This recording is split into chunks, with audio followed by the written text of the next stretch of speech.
ये मानवाः पाप कृतस्तु सर्वदा सदा दुराचार रता विमार्गगाः क्रोधाग्निदग्धः कुटिलश्च कामिना सप्ताह यज्ञेन कलौ पुनन्ति ते सप्ताह यज्ञेन कलौ पुनन्ति ते। कि हे नारद जी, ये मानवा पाप कृतस्तु सर्वदा, जो व्यक्ति हमेशा पाप कर्म में लगा हुआ है, क्रोधाग्नि दग्ध, हमेशा क्रोध रूपी अग्नि में जल रहा हो।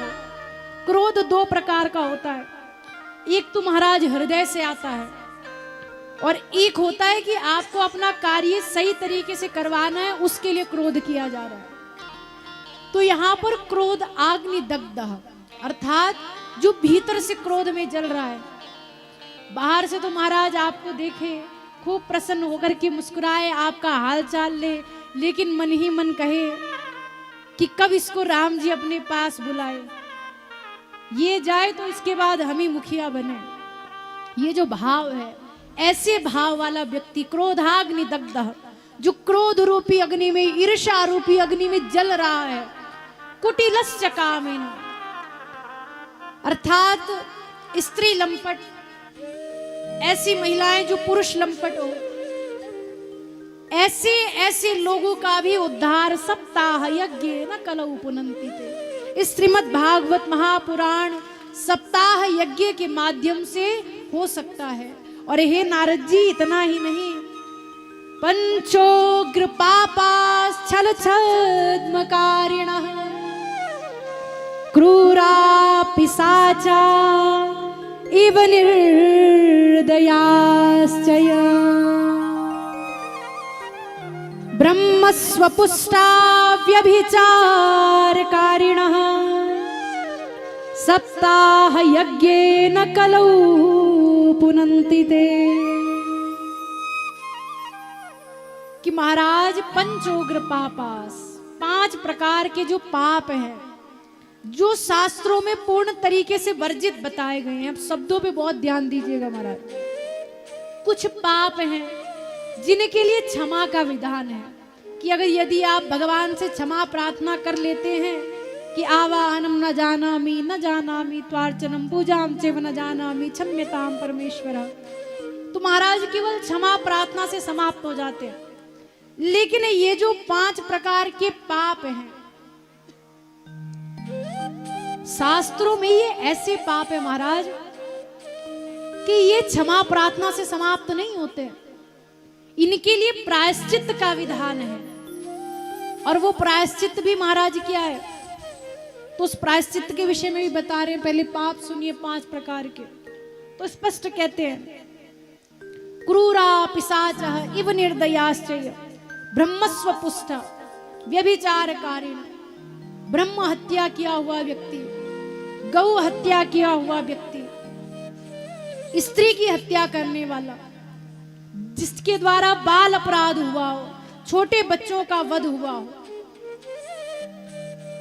एवं व्यभिचारी हो।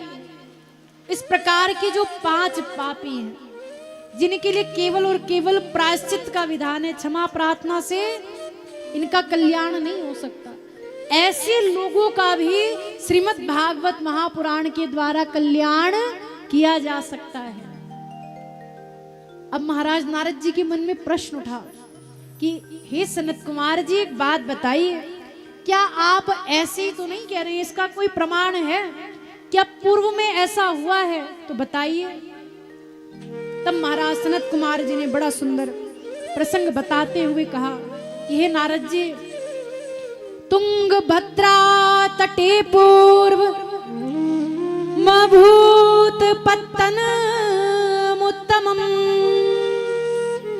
यत्र वर्णा स्वधर्मेण सत्य सत्कर्म तत्पराः सत्य सत्कर्म तत्परा,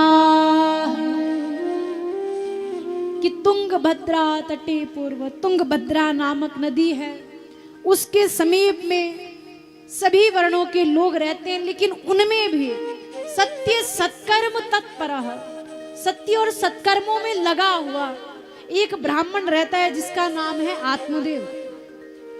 उनकी एक धर्म पत्नी है जिनका नाम है धुंधली। जथा नाम तथो गुण, जैसा नाम वैसे गुण, नाम है धुंधली, काम भी धुंधुन का। आत्मदेव जी का नियम था प्रातः काल उठे, स्नान करे, भगवान का ध्यान करे, पूजा अर्चना करे। धुंधली का नियम था प्रातः काल उठे, बिना स्वच्छता का पहला नियम ब्रश इत्यादि किए बिना ही पड़ोसी के घर में जाए, और जब तक महाराज खूब झगड़ा न करवा दे, कलेश न करवा दे, नींद ही न खुले, ऐसा स्वभाव। और सब महाराज देखिए प्रारब्ध, ऐसी धर्मपत्नी मिली आत्मदेव जी को जो सत्य सत्कर्म तत्परा है, जो हमेशा सत्कर्मों में लगे रहने वाले हैं। आत्मदेव जी ने बहुत समझाया, धुंधली जी ने भी आत्मदेव जी को समझाया कि प्रभु ये गांव के लोग हमसे जलते हैं क्योंकि हम सामर्थ्यशाली हैं। जिस दिन आप मुझे पकड़ लो कि मैंने पड़ोसी के घर में झगड़ा कराया, उस दिन आप जैसा बोलोगे वैसा होगा। प्रेम से बोलिए, थोड़ा जोर से बोलिए। जब हम कहते हैं ना प्रेम से बोलिए, तो बस हम शकल से बहुत सीधे दिखते हैं, है नहीं, उसके पीछे का कारण होता है, हम जान रहे होते हैं आप भटक गए हैं, इसीलिए बुलवाते हैं। तो महाराज इधर जो है धुंधली जी ने कह दिया आत्मदेव जी से, जिस दिन आप पकड़िए हमें कि हमने पड़ोसी के घर में झगड़ा कराया, उस दिन बोलिएगा। लोगों ने कहा तब आप कहें, ये सही बात नहीं है।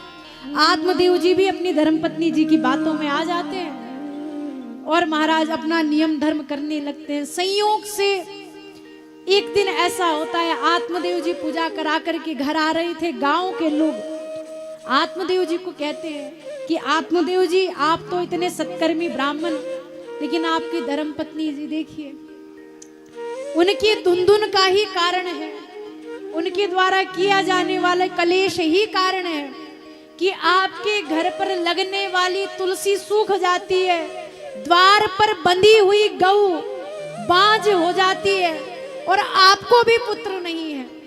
अब महाराज किसी से ये कह दीजिए कितना कष्ट हो।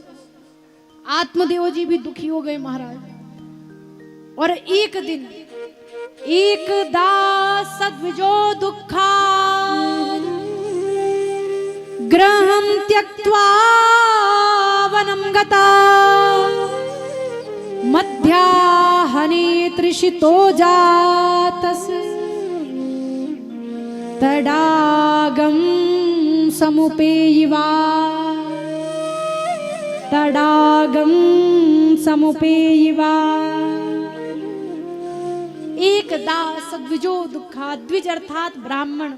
दुख तो आप लोग जान ही रहे हैं, जानते हैं ना? नहीं जानते हो तो बताओ, व्याख्या करें। तो एक दिन महाराज ब्राह्मण देवता दुखी होकर के गृहं त्यक्त्वा, घर का त्याग करके वन जाते हैं। मध्याह्ने तृषितो जातस्, मध्याह्न दोपहर का समय है।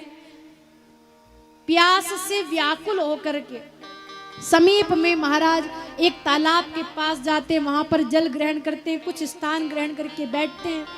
इतने में एक संत महापुरुष दिखाई देते हैं। उन संत महापुरुष को अपनी सब व्यथा आत्मदेव जी सुनाते हैं। अब महाराज वो ब्राह्मण देव समझाते हैं कि प्रभु इस संसार में कोई सुख नहीं रखा है। खूब ज्ञान देते हैं, ज्ञान वैराग्य का, लेकिन महाराज जिस पर माया का नशा चढ़ा हो, जिसने लक्ष्य बना ही लिया है कि माया चाहिए चाहे कुछ हो जाए, फिर कितना भी धार्मिक उपदेश कर लीजिए, वो उस पर फिर टिकने वाला नहीं है। इधर जो है संत महापुरुष खूब आत्मदेव जी को समझा रहे हैं कि प्रभु इस संसार में वास्तविक सुख यदि कहीं है तो भगवान के चरणों में है, और संत महापुरुष भी कहते हैं आत्मदेव जी कि कबीरा सब जग निर्धना, धनवंता नहीं कोई, धनवंता सोही जानिए, जाको राम नाम धन हो, जाको राम नाम धन हो। कि हे आत्मदेव जी, कबीरा सब जग निर्धना, इस संसार में कोई कितना ही अरबों खरबों रुपए का द्रव्य एकत्रित कर ले, लेकिन वो व्यक्ति आध्यात्मिक दृष्टि से निर्धन है, गरीब है। और इस संसार में वो प्रत्येक प्राणी जो केवल द्रव्य से समर्थ है, वो बहुत बड़ा निर्धन है। क्यों? क्योंकि धनवंता सोई जानिए, धनवान उसको जानिए जाको राम नाम धन होए, जिसके पास भगवान के नाम रूपी धन हो, राम जी का नाम हो, जो इतना सामर्थ्य रखता हो कि महाराज खुद तो भगवान का नाम ले ही साथ में 100 लोगों को और लाख लोगों को और अपने सामर्थ्य के अनुसार जितने लोगों को भगवान के नाम से जोड़ सकता है, भगवान के नाम से जोड़े। ऐसा व्यक्ति इस संसार में वास्तविक धनवान है। ऐसा महाराज उपदेश करते हैं, कहते हैं आत्मदेव जी आप भी इस बात को समझिए और ये पुत्र का मोह त्याग दीजिए, क्योंकि संतते सागरे दुख, ये पूरा संसार जो है दुख का सागर है। और यदि आप सोचते हो पुत्र होगा, सेवा करेगा, आपका अंतिम संस्कार करेगा, तो ये सब तो परमात्मा ने पहले ही निर्धारित कर दिया है। क्योंकि यदि संतान हो जाए और संतान प्राप्त हो जाने से इस बात की गारंटी हो जाए कि वृद्धावस्था बन जाएगी, तो ये दुनिया का सबसे बड़ा झूठ है। क्योंकि रावण का नाम सभी ने सुना होगा, कितने महापुरुष हैं जिन्होंने रावण जी का नाम नहीं सुना है? सीधे लंबे लंबे हाथ उठाओ। सुना है? देखिए महाराज, सावधानी हटी और दुर्घटना घटी। बहुत सुंदर, इसलिए सावधान। सभी ने रावण जी का नाम सुना होगा, वही राम जी वाले जिनका राम जी के साथ युद्ध हुआ था, वही रावण। उनके विषय में वर्णन आया है, 1 लाख पूत 1.25 लाख नाती, रावण घर दिया न बाती। 1 लाख पुत्र थे, 1.25 लाख नाती थे, लेकिन जब रावण मरा तो महाराज कोई अंत्येष्टि करने के लिए नहीं बचा। तो यदि कोई व्यक्ति सोचे कि संतान हो जाए तो इस बात की गारंटी हो गई कि मेरा तो अंत्येष्टि होना सुनिश्चित है, मेरे जितने भी पितृकर्म है सब आराम पूर्वक होंगे। तो ये व्यक्ति का सबसे बड़ा भ्रम है। इस भ्रम से व्यक्ति को बाहर निकलना होगा, और यही सब ज्ञान आत्मदेव जी को दिया गया। आत्मदेव जी कहते हैं प्रभु मैं ये सब कुछ नहीं जानता, मैं तो केवल इतना जानता हूं कि यदि संतों का समागम हो जाता है किसी स्थान पर तो उसके समस्त कष्टों का नाश हो जाता है। क्योंकि मैंने सुना है, मैंने पढ़ा है कि संत समागम हरि कथा तुलसी दुर्लभ दोई, सुतदारा और लक्ष्मी पापी के भी हो, सुतदारा और लक्ष्मी पापी के भी हो। कि प्रभु मैं तो इतना जानता हूं कि संसार में संत समागम, यदि आपके घर में आपके क्षेत्र में संत का आगमन हो जाए और साथ में हरि कथा, ये 2 विषय प्राप्त हो जाए तो इससे बड़ा कोई सुख नहीं है और ऐसा कोई कष्ट नहीं है जो हरि कथा और संतों के आगमन के बाद जीवित रह जाए। ऐसा किसी कष्ट का सामर्थ्य नहीं है। इसीलिए हे संत महापुरुष मैं तो केवल इतना जानता हूं कि अब आप आ गए हैं और भगवान के नाम की चर्चा भी हो गई है, तो अब मेरा कष्ट भी दूर हो जाएगा। इसीलिए प्रभु जो मेरा कष्ट है उसका समाधान कीजिए, ऐसी प्रार्थना करते हैं। तब जाकर के संत महापुरुष आत्मदेव जी के विशेष आग्रह को देख करके और उनकी आतुरता को देख करके कि आत्मदेव जी अब अड़िग हो गए हैं, अगर इनकी बात को नहीं माना गया तो यही सर पटक करके अपने प्राण भी दे सकते हैं। और सब कुछ बात जानते हुए कि उनकी विधि का जो लेख है वो 7 जन्मों तक पुत्र ना होने की बात करता है, तब भी जिद किए हैं। तो महाराज अपने झोली से एक फल निकालते हैं, उसको अभिमंत्रित करते हैं और उनकी धर्मपत्नी को देने के विषय में कहते हैं। आत्मदेव जी बड़े प्रसन्न होते हैं, फल को लेकर अपनी धर्मपत्नी के पास जाते हैं। धर्मपत्नी महाराज मैंने अभी पूर्व में भी बताया, उनका जैसा नाम है धुंधली जी का वैसा कार्य है। आत्मदेव जी ने फल दिया, सब नियम बताए कि इस फल को प्राप्त करने के बाद तुम्हें गर्भ धारण होगा, लेकिन नियम है स्वच्छता पवित्रता बनी रहे। धुंधली आत्मदेव जी से निवेदन करती है, प्रभु मैं इसको प्राप्त कर लूंगी, आप अपना कार्य कीजिए, अभी स्नान ध्यान करना बाकी है। आत्मदेव जी अपनी धर्मपत्नी पर अनन्य विश्वास किया करते थे, इस नाते वहां से चले जाते हैं। धुंधली महाराज पहले पड़ोसी के साथ फिर अपनी बहन के साथ तर्क करने लगती है और कहने लगती है कि बहन खावे पहिरे ढोंगते ये जोगी अवधूत, अरे बहना कबहू फलनते होत न देखे पूत, होत न देखे पूत। कि अरे बहन, धुंधली कह रही है अपनी बहन को, क्या बताएं, ये संत महापुरुष हैं, ऐसे ही वस्त्र पहन करके अवधूत रूप में घूमते रहते हैं, व्यर्थ का ढोंग करते हैं।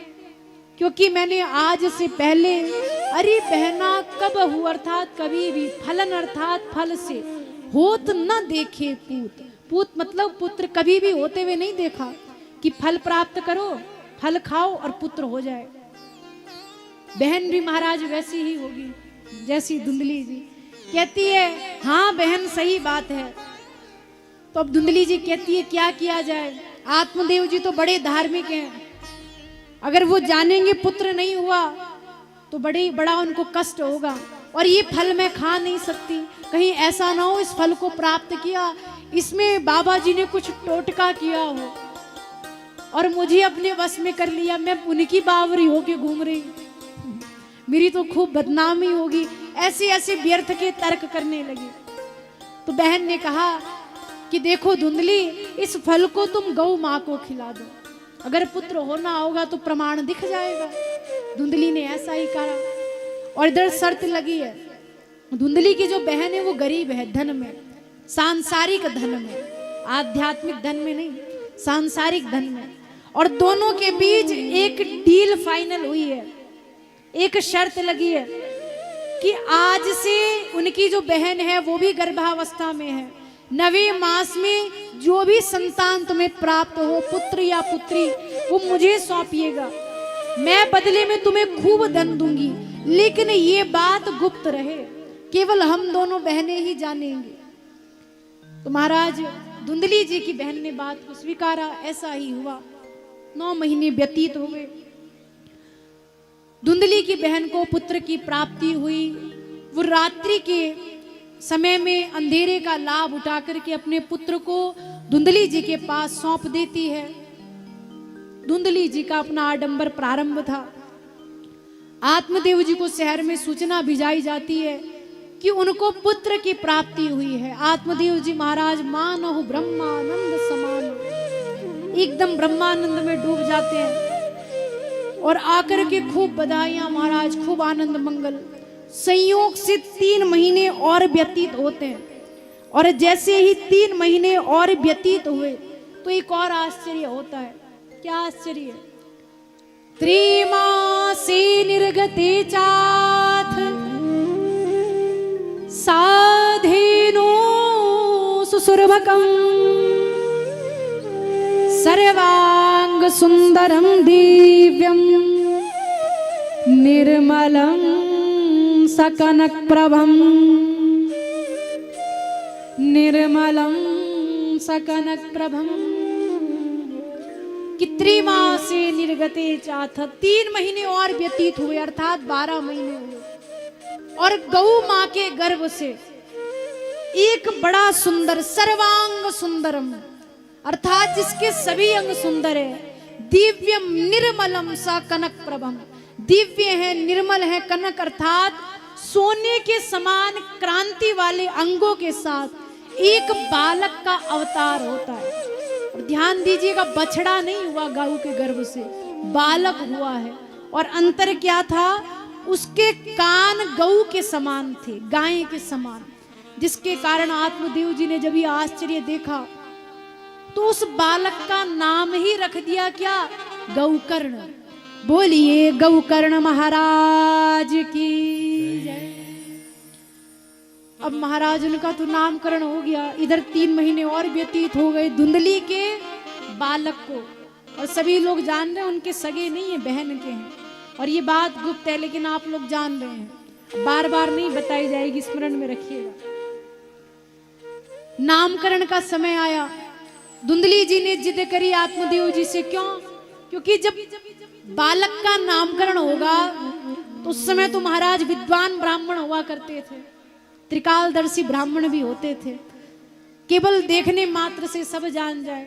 तो धुंधली को भय था कि जैसे ही बालक के माता पिता के नाम का उच्चारण होगा, गोत्र का उच्चारण होगा, और जहां मैंने गलत नाम बताए, गलत गोत्र बताया, गलत प्रवर बताया, गलत वंश बताया, तो मेरी तो पोल पट्टी सब खुल जाएगी। इसीलिए अब जिद करती है कि 9 महीने गर्भ में रखा मैंने, और हे ब्राह्मण देवता, अब नामकरण का जब समय आया तो आपने इन तिलकधारी, इन दाढ़ीधारियों को बुला लिया। देखो, इनको बढ़िया सुंदर भोजन पवाइए और दक्षिणा देकर के विदा कीजिए। मेरे पुत्र का नामकरण मैं स्वयं करूंगी। क्यों? क्योंकि भय है कहीं जो है राज न खुल जाए। कहती है मेरा नाम धुंधली, मेरे पुत्र का नाम धुंधोकारी। और जैसा नाम वैसा ही गुण भी आया है, वर्णन आया है कि यत कालेन तौ जातौ तरुणौ तनया विभो गोकर्णः पंडितो ज्ञानी धुंधकारी महाखलः धुंधकारी महाखलः।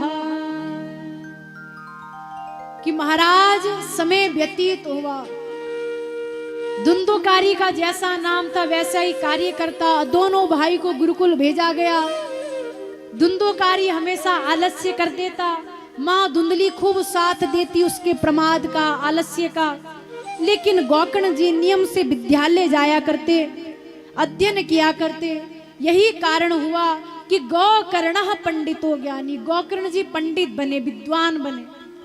लेकिन धुंधकारी महाखलः, धुंधकारी जी महाखल हुआ है। खल मतलब होता है दुष्ट, और जिसके आगे महा लग जाए मतलब महान दुष्ट कैटेगरी है महाराज। एक तो होता है अच्छा होना, एक होता है बहुत अच्छा होना। वैसी दुष्टों की भी कैटेगरी होती है, कोई कम दुष्ट होता है, कोई ज्यादा दुष्ट होता है, कोई विशाल दुष्ट होता है। तो ये जो है उन्हीं विशाल में से, और इतने विशाल थे महाराज कि कोई अंधा अगर पूछ दे कि प्रभु मंदिर का मार्ग किधर से, तो कुएं के आगे ले जाकर के खड़ा कर देता था, कहता था सीधे जाओ, एकदम सीधे मोक्ष द्वार पर पहुंचोगे। सोचिए महाराज, अंधा व्यक्ति सीधा कुएं में गिरेगा। और इतना दुष्ट महाराज कि बड़े होकर इनके ही पिताजी इनसे दुखी हो गए। क्यों? क्योंकि ये बड़े होकर युवा अवस्था में आकर के वैश्यागामी बन गए, विभिन्न स्त्रियों का संग करने लगी, जिसके लिए धन की आवश्यकता पड़ने लगी। पूरे घर का धन वेश्याओं के संग में लुटा दिया गया। जब घर का धन समाप्त होने लगा, पिताजी एक दिन दुखी बैठे थे। गोकर्ण जी आकर के पिताजी को समझाते हैं कि हे पिताजी, देहेस्ते मांस रुधिरे भिमतिम त्यजत्वम जाया सुता दिशु सदा ममता मुंचा पश्या निशम जगदिदम क्षणभंग निष्ठा वैराग्य राग रसिको भव भक्ति निष्ठा वैराग्य राग रसिको भव भक्ति निष्ठा। कि हे पिताजी, देहेस्त मांस रुधिर, पिताजी ये जो देह है, ये शरीर है, ये मांस और रुधिर का पिंड है। और इसीलिए हे पिताजी, जाया सुता दिशु सदा ममता विमुंच, पुत्र पत्नी इसका मोह अब त्यागने का समय आ गया, इसका त्याग कर दीजिए, क्योंकि अब आपका वानप्रस्थ का समय प्रारंभ हो गया है। और सनातन धर्म में 4 आश्रमों की चर्चा है। कितने आश्रमों की चर्चा है? कौन कौन से? कौन कौन से? देखिए, ऐसा मत कीजिए, लाइव में सब लोग जानते हैं। देवभूमि के लोग बड़े विद्वान होते हैं। काशी क्षेत्र के लिए कहा जाता है कि यहाँ का पक्षी भी संस्कृत वादन करने का सामर्थ्य रखता है। आप लोग महाराज नाक कटा दोगे फिर। कौन कौन से 4 आश्रम? अब कुछ लोग होंगे कहेंगे बद्रिका आश्रम, एक हरिद्वार में है, एक वृंदावन में और एक अयोध्या में है। यही कुछ लोग कह रहे हैं हाँ जी। देखिए महाराज, ऐसे अनंत आश्रम है, लेकिन सनातन धर्म में जो 4 आश्रम है, पहला है ब्रह्मचर्य, जिसमें आप सभी लोगों ने और आपके बच्चों ने विद्या का अध्ययन किया होगा। दूसरा है गृहस्थ, जिसमें आप विवाह के बाद प्रस्थान करते हैं। और तीसरा है वानप्रस्थ, जब आपके बच्चे युवा हो जाते हैं, घर की जिम्मेदारी संभालने के योग्य हो जाते हैं, तब घर के श्रेष्ठ जनों को चाहिए कि अब घर की जिम्मेदारियां त्याग करके भगवान का भजन करें, केवल आध्यात्मिक विषयों पर राय दें। और जब ऐसे आश्रम में व्यक्ति प्रवेश करता है तो उसे कहते हैं वानप्रस्थ। और चौथा है सन्यास। अब सन्यास ऐसा नहीं लेना महाराज वृद्धावस्था में घर बार छोड़ के और हिमालय की कंदरा में चले जाओ। सन्यास से अभिप्राय है कि अब जो आप पंचायतें करते हो ना, शाम को चौरी पर बैठकर, उसको बंद कर दीजिए और केवल भगवान का भजन कीजिए। और ये अवस्था कौन सी है? 75 वर्ष के बाद वाली। तब केवल और केवल भगवान का भजन। ये 4 आश्रम हैं, ध्यान रखिएगा, आगे बहुत काम आएंगे पूरी कथा में और जीवन में भी। तो गोकर्ण जी समझाते हैं, पिताजी अब आपके वानप्रस्थ में जाने का समय आ गया है। अब आप सब कुछ त्याग कर भगवान का भजन कीजिए, क्योंकि ये जिंदगी और कुछ नहीं है, केवल और केवल एक किराए का घर है। जैसे आपके घर पर भी किराएदार रहते होंगे, जब तक का रेंट देते हैं, किराया देते हैं, तब तक ही आप रखते हो। बिना किराए दिए आप किसी किराएदार पर कृपा करोगे? हाँ या ना? नहीं करेंगे। कौन कौन इतने दयावान है जो कृपा कर देंगे? जरा हाथ उठाओ।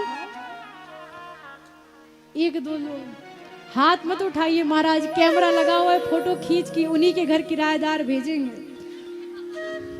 और हमारे पास किराएदारों की कमी नहीं है, देवभूमि में बहुत लोग आने चाहते हैं, तो झूठा हाथ मत उठाइएगा। तो जैसे आप लोग अनुग्रह नहीं करेंगे, कोई अनुग्रह नहीं करेगा, हम भी नहीं करेंगे, ठीक उसी प्रकार से ये जो शरीर है ये किराए का घर है और आत्मा किराएदार है। और भगवान ने ये शरीर रूपी घर हमारी आत्मा को कुछ समय के लिए दिया है। और आपने जो भगवान को किराया दिया है वो आपके पूर्व जन्मों का पुण्य फल है। क्योंकि ये शरीर ऐसे ही नहीं मिलता, 84 लाख योनियों में भ्रमण करने के बाद तब मिलता है। इसीलिए कहा गया है बड़े भाग मानुष तन पावा, सुर दुर्लभ सब ग्रंथ ही गावा। बड़े भाग्य से मिलता है ये, और आप लोग इसको व्यर्थ में गवा रहे हैं। यही बात गोकर्ण जी पिताजी को समझा रहे हैं कि आत्मदेव जी समझिए इस बात को, और ये जीवन एक किराए रूपी घर है, चेतावनी दे रहे हैं, समझा रहे हैं। आप लोग भी समझिए, बड़ा सुंदर भाव है।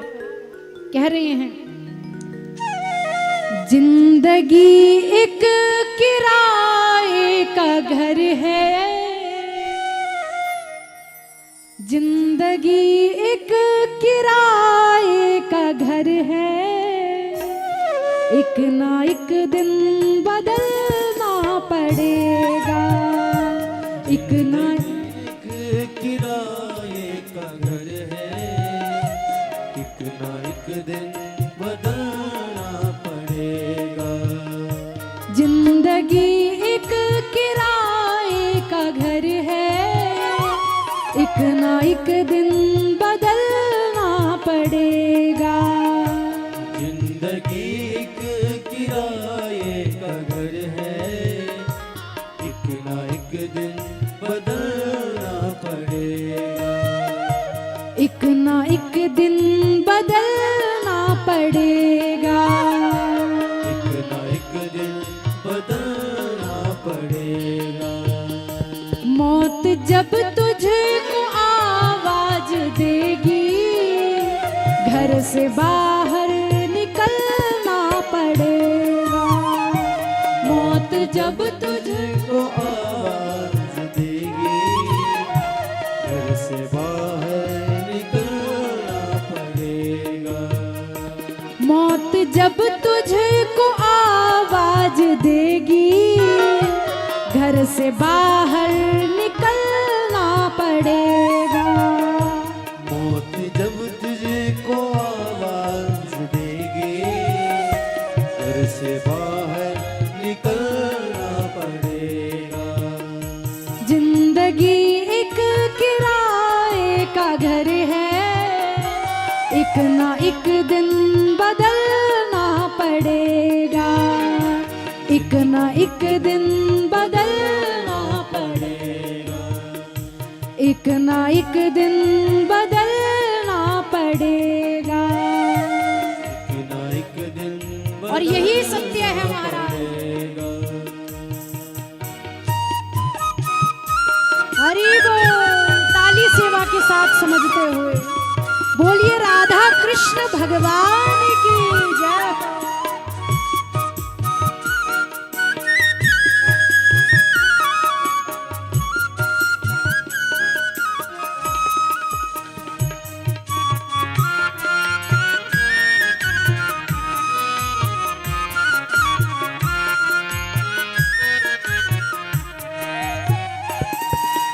अब देखिए महाराज, संत लोग सावधान करते हैं कि आपकी और हमारी तो क्या हैसियत है महाराज, बड़े बड़ों की नहीं चलिए, और समझाते हैं। कहते हैं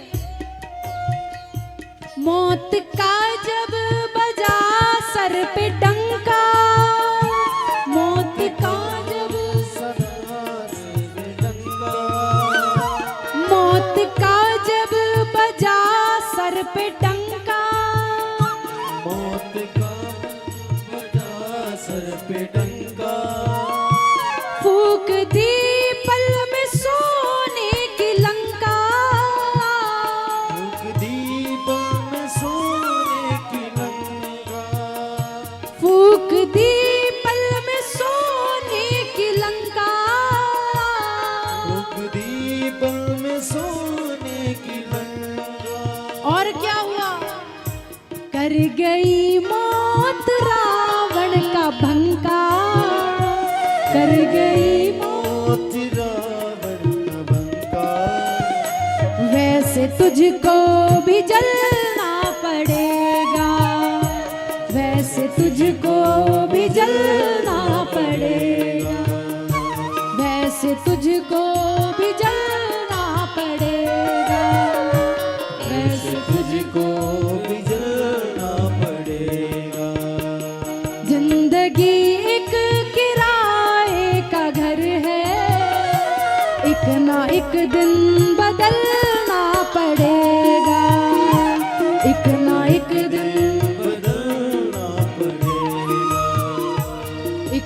एक दिन बदलना पड़ेगा।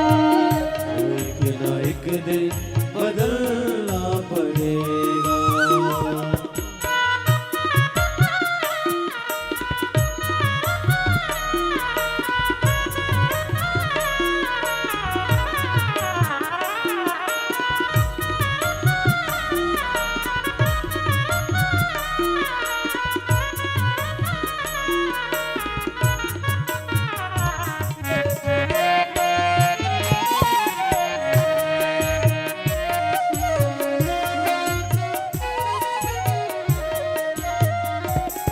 और महाराज संत लोग कहते हैं कि जिस बात का आपको घमंड है ना, ये सुंदरता, ये जवानी, ये सब क्या है, तो संत महात्मा कहते हैं ये जवानी है 2 दिन का सपना।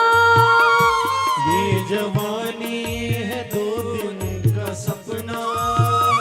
ये जवानी है 2 दिन का सपना।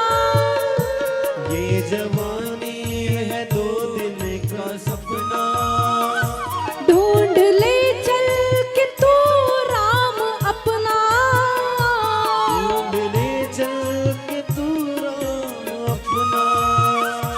ढूंढ ले चल के तू राम अपना। ढूंढ ले चल के तू राम अपना। और राम को क्यों ढूंढना है? क्योंकि ये जवानी अगर ढल गई तो, ये जवानी, अगर ढल गई तो, ये जवानी अगर ढल गई तो उम्र भर हाथ मलना पड़ेगा। उम्र भर हाथ, मलना पड़ेगा। उम्र भर हाथ मलना पड़ेगा। उम्र भर हाथ, मलना पड़ेगा। मौत जब तुझे को आवाज देगी, मौत जब तुझे को आवाज देगी। घर से बाहर निकलना पड़ेगा। घर से बाहर, निकलना पड़ेगा। घर से बाहर निकलना पड़ेगा। घर से बाहर निकलना पड़ेगा। जिंदगी एक किराए का घर है, एक ना एक दिन बदलना पड़ेगा। एक ना एक दिन बदलना पड़ेगा। एक ना एक दिन बदलना एक ना एक दिन बदलना पड़ेगा। क्या भरोसा है इस जिंदगी का, साथ देती नहीं है किसी का। क्या भरोसा है इस जिंदगी का, साथ देती नहीं है किसी का। साथ देती नहीं है किसी का। साथ देती नहीं, है किसी का। साथ देती नहीं है किसी का। साथ देती नहीं है किसी का। साथ देती नहीं है किसी का। साथ देती नहीं है किसी का। साथ देती नहीं है किसी का। साथ देती नहीं है किसी का। बोलिए श्री राधा कृष्ण भगवान की, श्री वृंदावन बिहारी लाल की, भक्त वत्सल भगवान की जय। जय श्री राधे श्याम। अब महाराज जो सब बातें हमने आपको भजन के माध्यम से बताई, एकदम हिंदी भाषा में, कि जिंदगी एक किराए का घर है, और तो और इस जीवन का भी कुछ भरोसा नहीं है, ये किसी का साथ नहीं देती है। इसीलिए समय है भगवान की शरणागति को स्वीकार कीजिए और अपने जीवन की दैनिक दिनचर्या को कीजिए। ऐसा महाराज शिक्षा गोकर्ण जी आत्मदेव जी के माध्यम से देते हैं। आत्मदेव जी कहते हैं, पुत्र ये बात तो मैं समझ गया कि जीवन का भरोसा नहीं है, तो अब क्या करूं। तब गोकर्ण जी ने बड़ी सुंदर बात कही कि हे पिताजी, धर्मं भजस्व सततं त्यज लोक धर्मा सेवस्व साधु पुरुषान् जहि काम तृष्णा अन्यस्य दोष गुण चिंतन मासु मुक्त्वा सेवा कथा रस मोहो नितरां पिबत्वम्। सेवा कथा रस मोहो नितरां पिबत्वम्।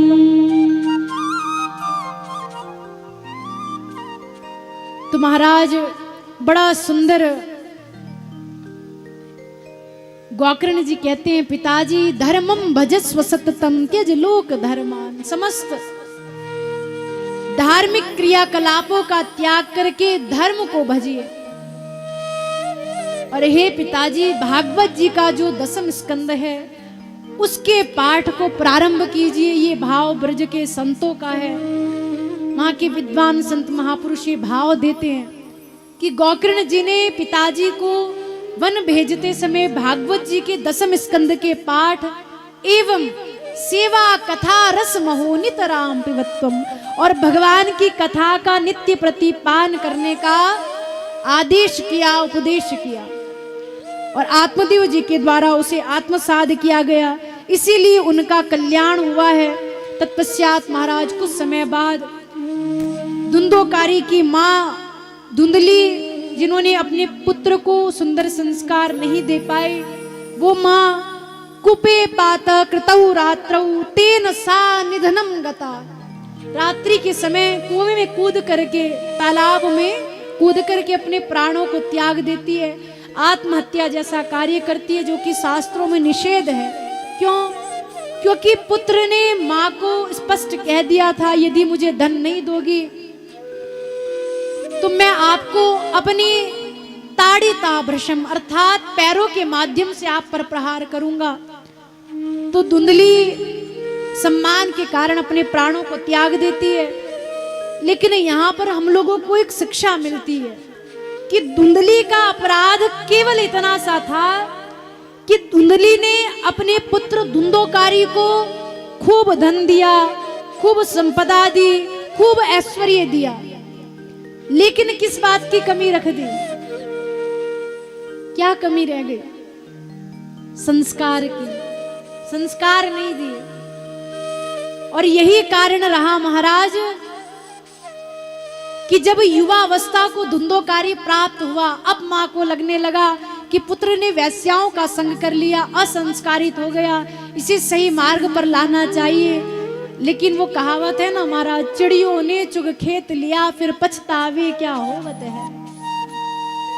जब चिड़ियों ने खेत को चुग लिया, अब आप पछतावा करो कि अरे अपना अनाज बचा लेते तो कुछ होने वाला है नहीं। तो वैसे ही संतान का होता है। बाल्यकाल की जो अवस्था होती है वो संस्कार देने की अवस्था होती है। यदि उस समय आपने केवल और केवल लाड प्यार दिया, संस्कार नहीं दिए, तो इस बात की पूरी गारंटी है महाराज कि संतान आपके हाथ से निकल जाएगी। और युवा अवस्था में कितना संस्कार दीजिए, फिर वो उन पर कार्य करने वाला नहीं है। जैसे घड़ा होता है ना, मिट्टी जब पक जाती है फिर डिजाइन नहीं डाल सकते, लेकिन कच्चे घड़े में डाला जा सकता है। इस बात की शिक्षा यहाँ पर धुंधली जी के द्वारा जब आत्मदाह की गई तो हमें प्राप्त होती है। और हम लोगों को इस बात को आत्मसात करना होगा, समझना होगा कि जब हम अपने बच्चों को, अपने संतानों को एक बढ़िया सुंदर एंड्रॉइड फोन दिलाते हैं, आजकल बड़ा प्रचलन है महाराज एंड्रॉइड फोन का, और देना आवश्यक है, क्योंकि हम लोग आधुनिकता में जी रहे हैं। लेकिन ध्यान रहे, जिस दिन आप अपने बच्चों को 10,000 का बड़ा सुंदर एंड्रॉइड फोन ला करके देते हो, स्क्रीन टच मोबाइल, उस दिन एक काम और कीजिएगा, यदि हमारी सलाह मानो तो जीवन बड़ा आनंदमय होगा। उस दिन बाजार से एक गीता प्रेस की बड़ी सुंदर भगवत गीता की पुस्तक ला करके दीजिएगा, और रामचरितमानस की पुस्तक जो आपके घर के मंदिर में होगी। कितने लोगों के घर के मंदिर में, जरा हाथ उठाओ। कुछ लोगों के, और बाकी लोग भागवत जी रखे हैं सीधे, हाथ उठाइए जरा भागवत जी वाले, बहुत कम है हमारा। देखिए महाराज, आपके घर में बहुत कुछ है, क्योंकि हम जान रहे हैं हम इसी क्षेत्र के हैं, लेकिन जो वास्तविक धन है वो आपके घर में नहीं है।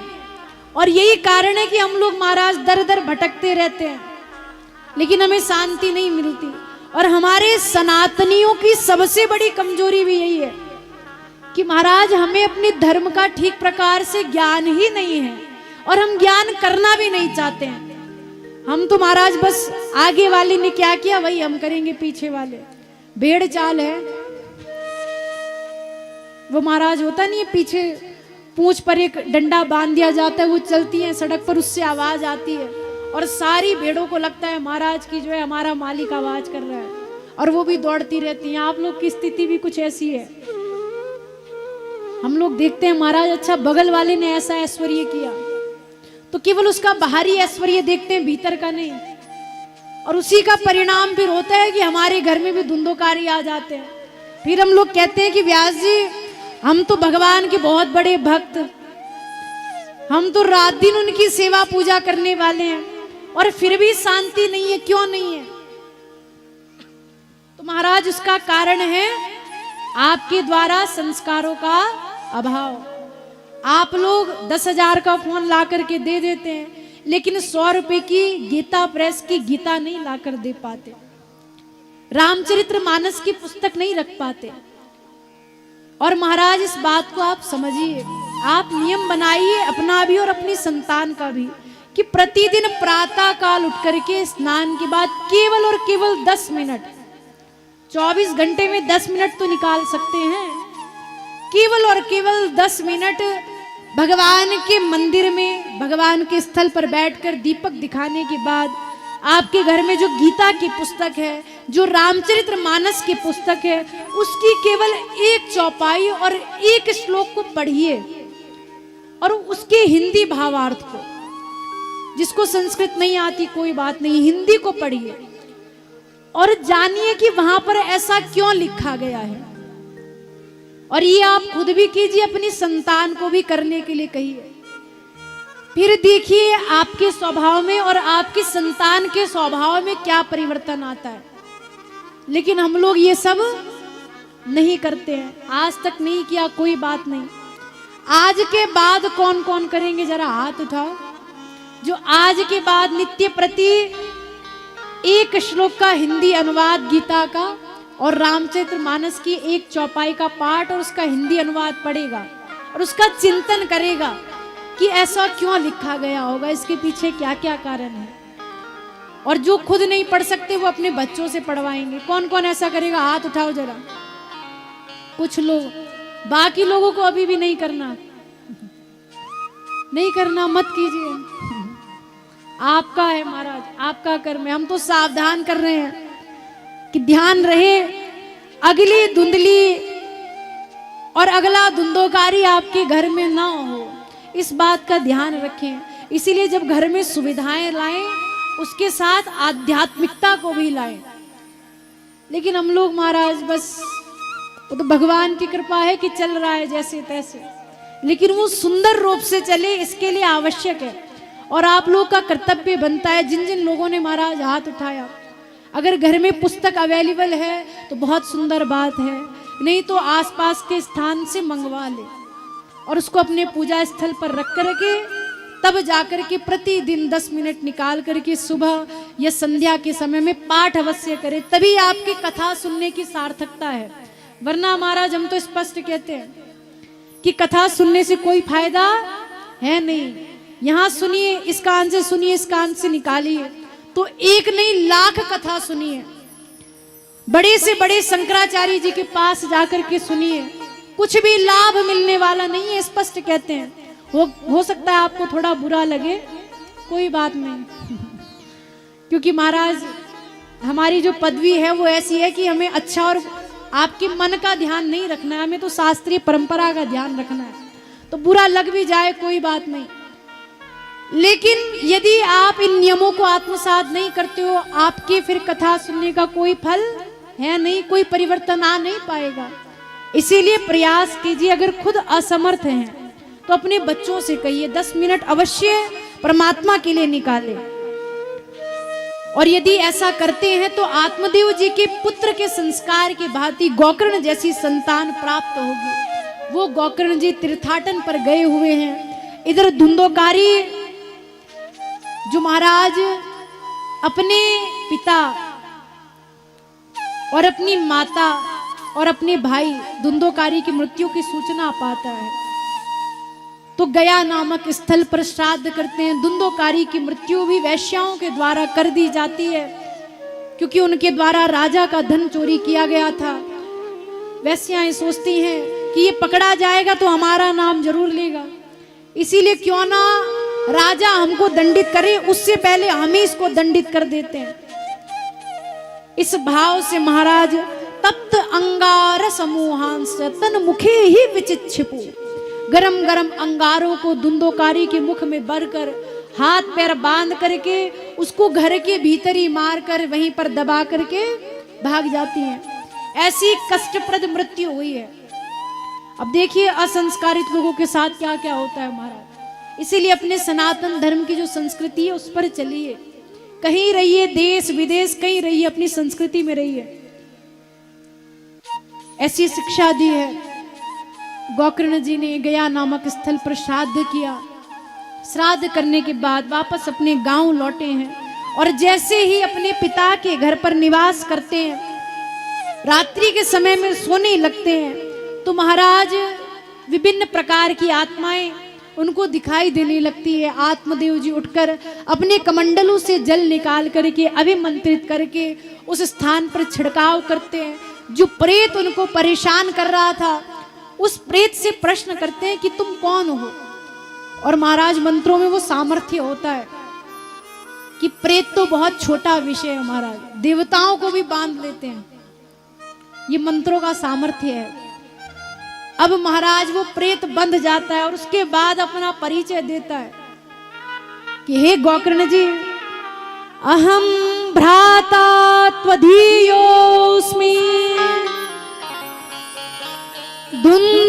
धुंधकारीति नामता स्वकीये नैव दोषेण ब्रह्मत्वं नासितं मया, ब्रह्मत्वं नासितं मया।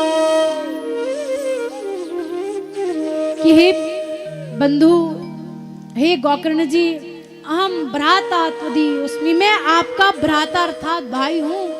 धुंधोकारी नाम था, धुंधोकारी नाम है। और स्वकीय नैव दोषेण, अपने दोष के कारण मैंने ये प्रेत योनि प्राप्त की है।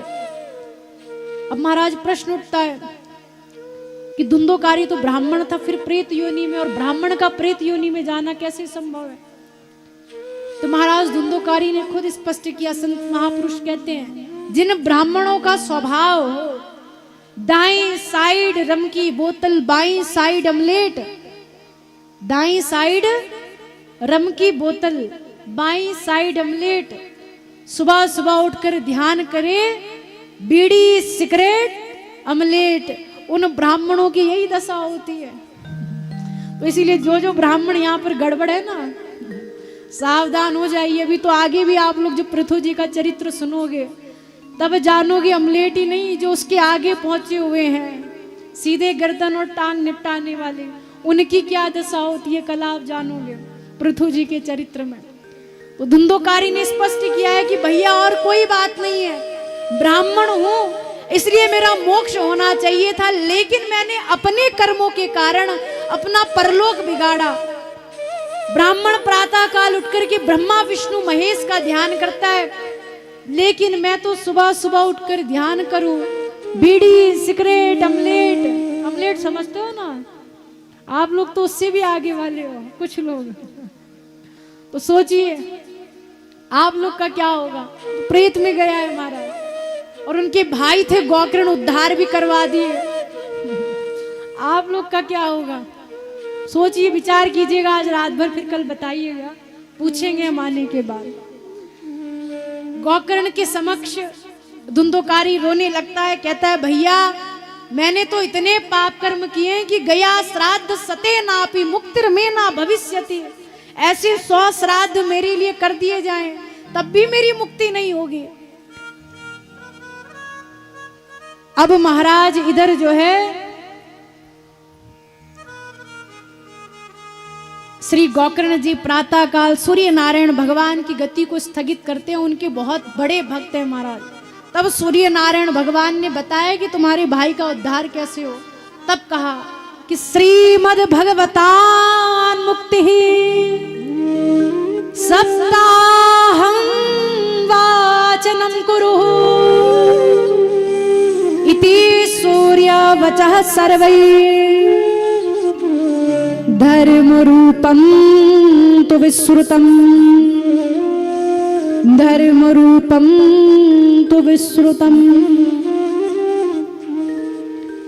बड़ा सुंदर महाराज बताया कि हे गोकर्ण जी तुम्हारे भाई का उद्धार श्रीमद् भगवतान मुक्ति ही, श्रीमद् भागवत कथा से ही उसकी मुक्ति हो सकती है।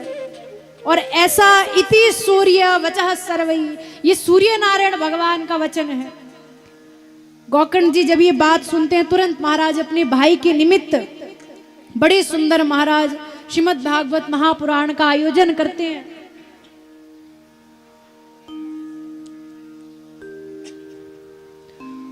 तो महाराज बड़ा सुंदर आयोजन होता है, संकल्प हुआ।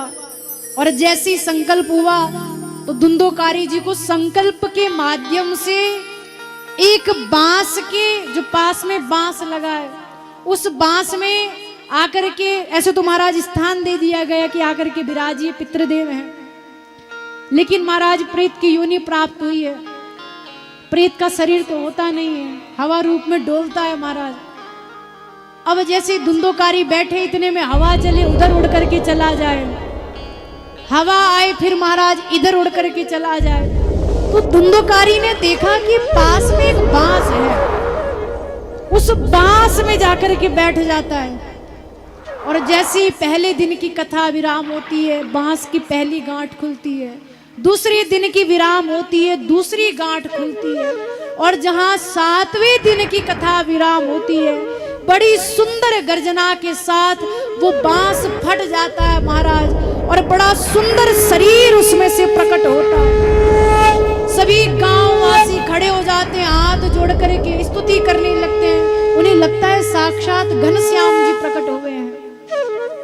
तभी धुंधुकारी जी गोकर्ण जी के आगे हाथ जोड़ देते हैं और तुरंत कहने लगते हैं कि हे गोकर्ण जी, धन्या भागवती वार्ता प्रेत पीड़ा विनाशिनी सप्ताहोऽपि तथा धन्या कृष्ण लोक फलप्रदः कृष्ण लोक फलप्रदः। कि प्रभु धन्या भागवती वार्ता, हे व्यास जी ये भागवत जी की कथा धन्य है, प्रेत पीड़ा विनाशिनी, और प्रेत योनि में जो पीड़ा है वो बड़ी ही कष्टप्रद है। और हे प्रभु ये सप्ताह रूपी कथा धन्य है जिसने मुझे कृष्ण लोक फलप्रदा, कृष्ण जी के लोक की प्राप्ति करवाई है। और इस प्रकार से वर्णन करते हुए व्यास जी भगवान को प्रणाम करके दिव्य वैकुंठ धाम से जो यान आए हैं उन यानों के माध्यम से सुंदर घनश्याम जी के सखा का स्वरूप प्राप्त करके धुंधुकारी वैकुंठ धाम को चला जाता है। अब आपके जैसे जो ग्रामवासी थे उनके मन में प्रश्न आया कि कथा तो हमने भी सुनी, भले संकल्प पितरों का हुआ हो, जैसे यहाँ पर भी वही है महाराज, पितरों की निमित्त कथा है, लेकिन आप लोग भी सुन रहे हैं। वहां भी यही था, धुंधोकारी की निमित्त कथा थी, लेकिन सुन सभी लोग रहे थे। उन्होंने प्रश्न किया, व्यास जी इनके लिए विमान आया, हमारे लिए विमान क्यों नहीं आया? क्या भगवान भी भेदभाव करते हैं? तो तुरंत महाराज गोकर्ण जी ने कहा कि नहीं प्यारो, श्रवणस्य विभेदेन फल भेदोत्र संस्थिता। भगवान ने भेद नहीं किया, तुमने सुनने में भेद किया, इसीलिए भगवान ने भी फल देने में भेद किया है। गोकर्ण जी ने ध्यान से कथा सुनी, लेकिन गांव वालों ने चर्चा करी कि कथा तो धुंधोकारी के लिए है, यहाँ पर तो थोड़ा सा गोकर्ण जी टेंट बढ़िया कर देते तो और बढ़िया हो जाता, थोड़ा सा बैठने के लिए साधारण गद्दे की जगह डल्लप हो जाता तो आ हा क्या कहना। बाकी गांव वासियों आपने यही चर्चा करी पूरी कथा में, इसीलिए आपके लिए विमान नहीं आया। स्पष्ट कह दिया, श्रवणस्य विभेदेन, सुनने में भेद हुआ, इसीलिए फल भेदोत्र संस्थिता, फल में भी भेद हुआ है, ऐसा महाराज वर्णन आया। अब देखिए महाराज क्या समझ में आया कि भगवान भाव देखते हैं व्यक्ति का, आपकी चालाकियां, आपका कपट भाव, आपका ईर्ष्या भाव, वो सब कुछ परमात्मा जानने वाले हैं। और उनका जो न्याय होता है ना, वो बता के न्याय नहीं करते हैं, उनका जो न्याय होता है वो अदृश्य रूप में समाज में प्रदर्शित होता है। और वो कैसा न्याय था? गोकर्ण जी के जो भाई हैं धुंधोकारी जी, उनको लेने के लिए यान आया, लेकिन गांव वाले बैठे बैठे देखते रह गए।